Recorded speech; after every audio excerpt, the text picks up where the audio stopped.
So today I woke up and I want to talk to some men out there, Zimbabwean men. Okay? I don't care who's doing it. It's your business. Nobody cares about that, right? Here's what I have issues with. What I have issues with is can I decide about my affairs.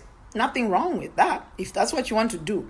But pimba munu usingashandise information that's bad in your marriage. Okay? Nobody needs to know that. Nobody needs to know your business. Be respectful. Information is in bedroom. Now this is dedicated to a woman anonzi Amanda Muronzi. Wakafarisa iwewe zvekuisa makumbo muhomwe. Unofanira abereki vangu chivaabuse kuti murume wako andipfimba. What kind of a nonsense woman are you? Alright, even ndikati afene murume wako bai vangu anondita sei? Vanondita sei? Rundu dzati mukadzi ari over 35 mai vangu vangauye nebhandi wandirova vokira ndege kubva kuZimbabwe vangoda kuti mai vangu achive chii by telling my parents wakavaabusire wamotengera mai vangu iwe kana baba vangu mapirisi eBP one day. What's that got to do with my parents? Vanondita sei? Even ndikatoita afai ndikatora murume wemunhu ndikatororwa mari yacho vachatambira vanondita sei? Unorwara nepfungwa unonzwa? Listen, there's that certain information that you guys tell vanhu muchipfimba iwe Jimmy Muronzi, God knows Muronzi, wakavandudza wakati iwewe mukadzi wako anetsete. Who wants to know that information? Dudes, raise your hand if you want to know kuti kune mukadzi amutadza kupisika ari over 35. I don't need to know that. It's useless information. And it's very disrespectful to your marriage. You go around with akadamba, because akamboita mwana, chichi kuzazuko. Does anyone want to know that? Honestly. You know, I don't know what you expected me to do, Amanda Muronzi, based in Melbourne, Australia. I don't know what you expected me to do. Did you expect me to pick up the phone and say, do you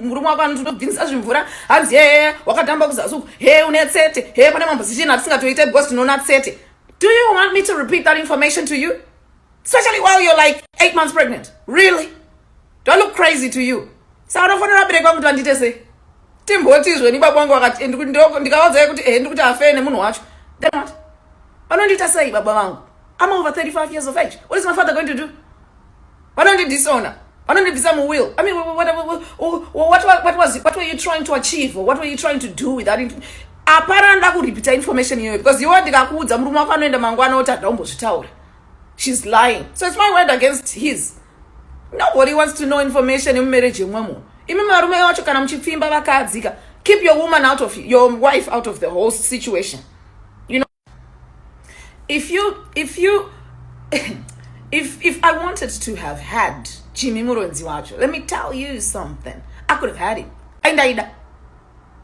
Because kana munhu achipimba achitidaita zoti kune vakadzi vakanaka kunge iwewe tisina kuenderana dhafwa. Do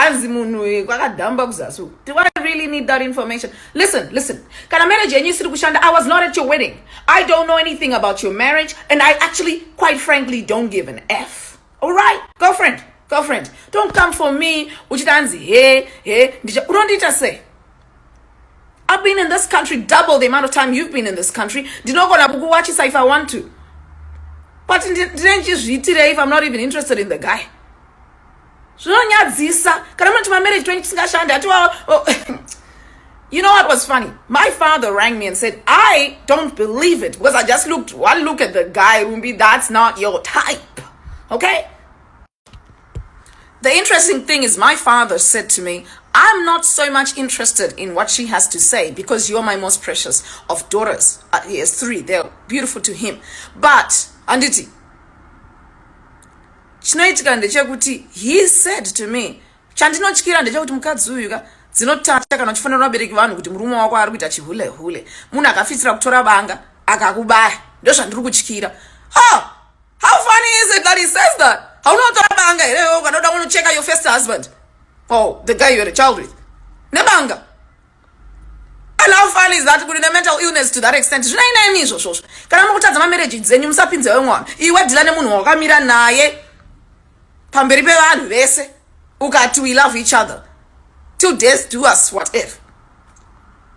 Don't come out uchida kuno unofanira even all my best friends and everyone you know uda kuti vaitese vandivenge kuti ndakafirwa nemurume wako. Hauona kuti unorwara nepfungwa. You said kuti uda kuenda kumapurisa kunondimhangarira kuti murume wako akandipfimba. Alright, inino mapurisa acho ukasvika ikoko ndo ndawati chimboinspector itsete dzakataurwa dziya. Because that's not wambona munhu anoenda kumapurisa kuti anzi murume wangu ari kupfimba mumwe mukadzi. Iwe wakufonera vabereki vangu is not harassment. Vanhu vasingatombozive anything about your husband or anything else. Unovafonera vabereki vangu to abuse them for what? Iwe ufunga kuti iwe ungatuke vabereki vangu ndogonyarara. Haundizive ini ndoera shumba ndivhunduke mutsindi webete. You are an idiot. Ukunzwa? Don't come out here trying to say unogona kufonera vabereki vangu for what? Even wavafonera ukavaudza vanondiita sei? Ufunga kuti vabereki vangu vachakwira ndege neshangu kuya kuzondirova. What kind of nonsense woman are you? Visa tsete idzo. Hey, kwada uda kuuya uchida kunditsvagara zvinhu zvisina basa. I don't appreciate that and I don't like that. And don't go around trying to tell people that I'm threatened. Don't threaten nechiko. I'm way too connected in this country than you could ever be. We are now.